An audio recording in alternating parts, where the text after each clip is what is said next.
Hello बच्चों, welcome toppers तक। तो आज का हमारा टॉपिक क्या है? शुक्राणु की संरचना के बारे में आज हम लोग पढ़ेंगे। इसके पहले हम लोग मादा जनन तंत्र और नर जनन तंत्र के बारे में अच्छे से पढ़ा है। अगर आप लोग वो वीडियो नहीं देखें तो उसका लिंक आप लोग को डिस्क्रिप्शन बॉक्स में मिल जाएगा, क्योंकि क्लास 10th में या 12th में दोनों में ये पॉइंट जो है, मतलब ये जो टॉपिक है 7 नंबर में पूछे जाते हैं। आज का जो टॉपिक है ये 5 नंबर में पूछा जाता है। कभी कभी परीक्षाओं में इसका फिगर ही बनाने के लिए पूछता है, लेकिन अधिकतर जो पूछता है इसका सचित्र वर्णन ही पूछता है। तो आप चाहे क्लास 10th में है या 12th में है, दोनों के लिए वीडियो बहुत ही इंपॉर्टेंट है। तो आइए बिना किसी देरी के अपने टॉपिक की हम शुरुआत करते हैं। उससे पहले हमारे चैनल पर जो भी स्टूडेंट नए हैं, चैनल को सब्सक्राइब कर लीजिए और अपने दोस्तों के साथ शेयर कर दीजिए। तो आइए हम शुरुआत करते हैं। हम पढ़ेंगे शुक्राणु की संरचना के बारे में। क्या पढ़ेंगे? शुक्राणु की संरचना के बारे में पढ़ेंगे। पेपर में कैसे लिखा जाता है, इधर थ्योरी पार्ट लिखा गया है, उसको बाद में बताएंगे। सबसे पहले आइए हम इसके फिगर को अच्छे से समझ लेते हैं। फिगर इधर लगा हुआ है, इसमें देखिए ये जो फिगर होता है शुक्राणु का, शुक्राणु किसमें पाए जाते हैं? तो नर युग्मक में पाए जाते हैं। ये जो शुक्राणु होता है नर युग्मक की प्रथम कोशिका इसको माना जाता है। क्या माना जाता है? नर युग्मक की प्रथम कोशिका, या इसको बोल सकते हो नर युग्मक। इसको क्या बोल सकते हो? नर युग्मक। नर में क्या पाया जाता है? नर युग्मक। और मादा में क्या पाया जाता है? मादा युग्मक। तो जो शुक्राणु होता है ये 3 भागों से मिलकर बना होता है। कौन कौन से भाग हैं? तो सबसे पहला यहाँ से यहाँ तक क्या कहलाता है? शीर्ष कहलाता है। इसके बाद ये वाला भाग क्या कहलाता है? मध्यखंड कहलाता है। इसके बाद ये वाला भाग क्या कहलाता है? पूंछ कहलाता है। कहीं कहीं जो है इसको 4 भागों में डिवाइड किया गया है। 4 भागों में इसलिए डिवाइड किया गया है क्योंकि इसके जो ये वाला संरचना है इसको ग्रीवा कहते हैं, इसको भी शामिल किया गया है। लेकिन पढ़ना कितना है? 3। इसका ज्यादा काम नहीं होता है, ग्रीवा का ज्यादा काम नहीं होता है। तो सबसे पहले हम इसको देखते हैं सिर को। जो शीर्ष भाग होता है इसका, ये बहुत इंपॉर्टेंट होता है। क्यों होता है? इसमें देखो दिखाई पड़ रहा है केंद्रक युक्त गुणसूत्री पदार्थ, और ऊपर दिखाई पड़ रहा है अग्रपिंडक। क्या दिखाई पड़ रहा है? अग्रपिंडक। तो ये क्या करता है? अगर हम मानव की बात करें तो मानव में जो गुणसूत्र होता है किसके आकार का पाया जाता है? चम्मच के आकार का पाया जाता है। और सभी जीवों में अलग अलग आकार का पाया जाता है। जैसे किसी में अगर गोलाकार होता है तो किसी में पिंडाकार होता है, किसी में हुक के आकार का होता है। लेकिन हम लोग पढ़ क्या रहे हैं? मानव में। तो मानव में जो शुक्राणु होता है किसके आकार का होता है? तो चम्मच के आकार का होता है। इसके बाद अगर हम बात करें, ये जो केंद्रक युक्त गुणसूत्री पदार्थ होता है यही क्या करता है? आनुवांशिक पदार्थ को एक संतान से दूसरे संतान में परिवर्तित कर देता है। अर्थात हम कह सकते हैं कि यही जो क्या कहते हैं केंद्रक जो गुणसूत्र होता है यही क्या करता है? आनुवांशिक पदार्थ मतलब लक्षण को एक पीढ़ी से दूसरी पीढ़ी में भेजने का कार्य करता है। इसके बाद इसके ऊपर लगा होता है एक टोपी के सदृश संरचना दिखाई पड़ रही होगी, जिसको कहते हैं अग्रपिंडक, या इंग्लिश में बोल सकते हो एक्रोसोम। टोपी के समान सदृश संरचना दिखाई पड़ रही है, क्या है? अग्रपिंडक, या इसी को क्या कहते हैं? एक्रोसोम कहते हैं। ये किसका बना होता है? तो ये गाल्जी काय का बना होता है।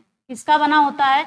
तो गाल्जी काय का बना होता है। और गाल्जी काय की खोज किसने की थी? तो कैमिलो गाल्जी ने की थी। आप पिछली कक्षा में पढ़ते आ रहे हैं। एक्रोसोम या अग्रपिंड का काम क्या होता है? इसमें क्या होता है? विशेष प्रकार के क्या पाए जाते हैं? एंजाइम पाए जाते हैं।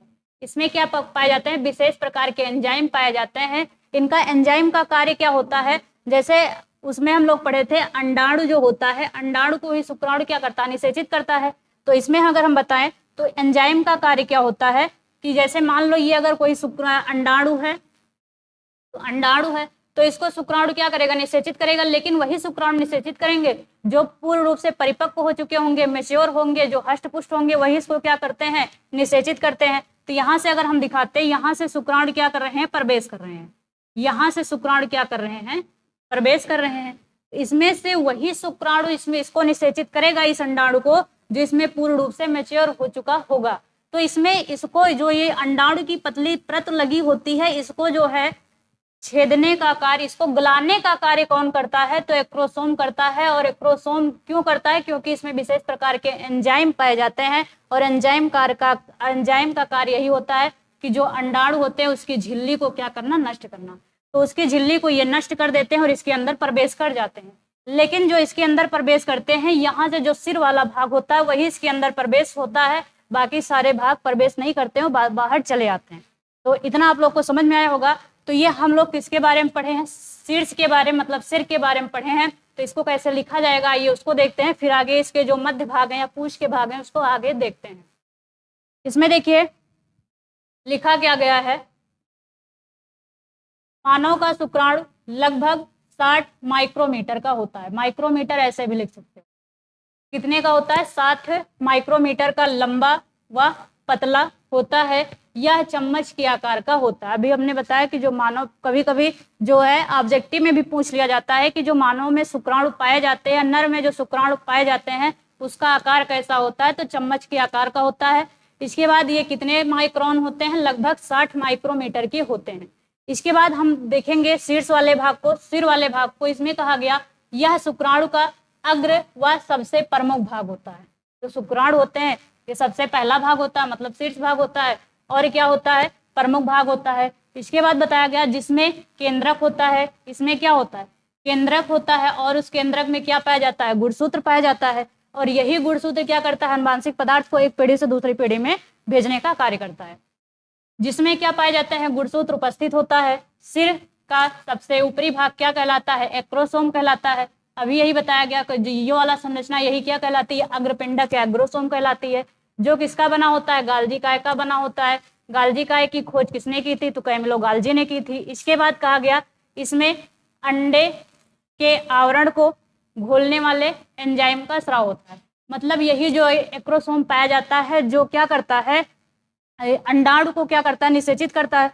तो उसको, अंडाणु को घोलने वाले एंजाइम किसमें पाए जाते हैं? इसी सिर वाले भाग में पाए जाते हैं। इसमें सिर के निचले भाग में एक जोड़ी तारक काय उपस्थित होता है। अब सिर के निचले भाग में यहाँ बताया जा रहा है, इसमें क्या होता है? एक जोड़ी तारक काय पाया जाता है। और जो ग्रीवा वाला भाग होता है यही बताया जा रहा है। इसके बाद इसमें और क्या पाया जाता है? और जीव द्रव्य पाया जाता है। क्या पाया जाता है? जीव द्रव्य पाया जाता है। तो ये तो रहा इसका शीर्ष भाग। अब अगला हमारा क्या आता है? मध्य भाग। अब मध्य भाग में देखेंगे तो मध्य भाग में देखिए एक प्रकार की संरचना आप लोग को दिखाई पड़ रही होगी, जिसे कहते हैं क्या? अक्षीय तंतु कहते हैं। ये अक्षीय तंतु कहते हैं। इसके बाद ये क्या होता है? माइट्रोकांडिया। ये जो संरचना दिखाई पड़ रही है ये क्या है? माइट्रोकांडिया। और ये क्या करता है? माइट्रोकांडिया तैरने के लिए सहायता प्रदान करता है। क्योंकि माइट्रोकांडिया को क्या कहा जाता है? माइट्रोकांडिया को क्या कहा जाता है? Power house of the cell. Power house of the cell मतलब कोशिका का ऊर्जा घर कहा जाता है। किसको? माइट्रोकांडिया को। इनका कार्य क्या होता है? इनका कार्य क्या होता है कि जो वीर्य होते हैं, वीर्य क्या होता है? ये व्हाइट कलर का एक दुधिया सा पदार्थ होता है, जिसमें क्या होते हैं? शुक्राणु तैरते हैं। और शुक्राणु जो उसमें तैरते हैं, उसमें तैरने के लिए क्या करता है? माइट्रोकांडिया गति प्रदान करता है। माइट्रोकांडिया क्या करता है? गति प्रदान करता है। तो इसका माइट्रोकांडिया का कार्य इसमें भी बहुत इंपॉर्टेंट होता है। इसके मध्य भाग को देख लेते हैं। मध्य भाग की परिभाषा क्या है कि इस भाग से शुक्राणु के अंत तक एक अक्षीय तंतु क्या होता है? उपस्थित होता है। यहाँ से क्या होता है? मतलब ग्रीवा वाले भाग से क्या होता है? एक अक्षीय तंतु क्या होता है? मतलब लास्ट तक क्या होता है? स्थित होता है। इसके बाद कह रहे हैं इसमें चारों ओर माइट्रोकांडिया उपस्थित होता है, जो शुक्राणुओं को गति करने के लिए ऊर्जा देता है। तो इसमें जो शुक्राणु जो तैरते हैं उनको क्या करता है? गति प्रदान करता है। इसके किसका कार्य होता है? माइट्रोकांडिया का होता है। और माइट्रोकांडिया को क्या कहा जाता है? कोशिका का ऊर्जा घर कहा जाता है। अब इसके बाद अगला हम भाग देखते हैं। अगला भाग क्या होता है? पूंछ का भाग होता है। यह बहुत लंबा भाग होता है और ये क्या करता है? तैरने के लिए कार्य करता है। जैसे अभी देखो मछलियों के अभी पंख काट दिए जाए, क्या वो पानी में तैर सकती हैं? नहीं तैर सकती। उसी प्रकार अगर इसके पूंछ नहीं रहेंगे तो ये तैरेगा क्या? ये भी बहुत बड़ा भूमिका अदा करता है शुक्राणु, है ना, अंडाणु को निषेचित करने के लिए। अब इसका कार्य क्या होता है? इसका कार्य क्या होता है? पूंछ का। यह शुक्राणु को अंतिम व सबसे लंबा धाग्यनुमा क्या होता है? भाग होता है। यह एक झिल्लीनुमा आवरण से घिरा रहता है। यह शुक्राणुओं को तैरने में सहायता देता है। तो ये क्या करते हैं? जो शुक्राणु होते हैं उसको तैरने के लिए सहायक होते हैं। अब यहाँ एक क्वेश्चन ये पूछा जाता है कि क्या अगर शुक्राणु के अग्रपिंडक या एक्रोसोम वाले भाग को काट के निकाल दिया जाए तो क्या निषेचन की प्रक्रिया होगी? तो आंसर में लिखेंगे नहीं होगी। क्यों नहीं होगी? क्योंकि जो अंडाणु को निषेचित करने का कार्य होता है इसी का होता है, अग्रपिंडक का होता है। क्यों होता है? क्योंकि उसके जो अंडाणु होते हैं उसके आवरण को घोलने के लिए, यहाँ पे देखो लिखाया गया है कि आवरण को घोलने के लिए क्या पाए जाते हैं? एंजाइम का स्राव होता है।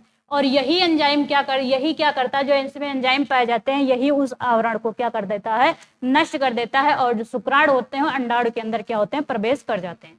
तो ये आप लोग को समझ में आया होगा। इसका जो ये है अभी इसको अपने टेलीग्राम चैनल पे टॉपर्स तक के नाम से है, उसको अभी पीडीएफ से डलवा देंगे। इसके बाद अगर आप लोग को वीडियो अच्छी लगी हो तो लाइक कर दीजिए, कमेंट कर दीजिए, और जो भी स्टूडेंट नए हैं चैनल को सब्सक्राइब कर लीजिए और अपने दोस्तों के साथ शेयर कर दीजिए। फिर ऐसे एक टॉपिक के साथ मिलेंगे जो भी 10th या 12th में होंगे उनके लिए बहुत महत्वपूर्ण टॉपिक रहेगा। तब तक के लिए थैंक यू सो मच।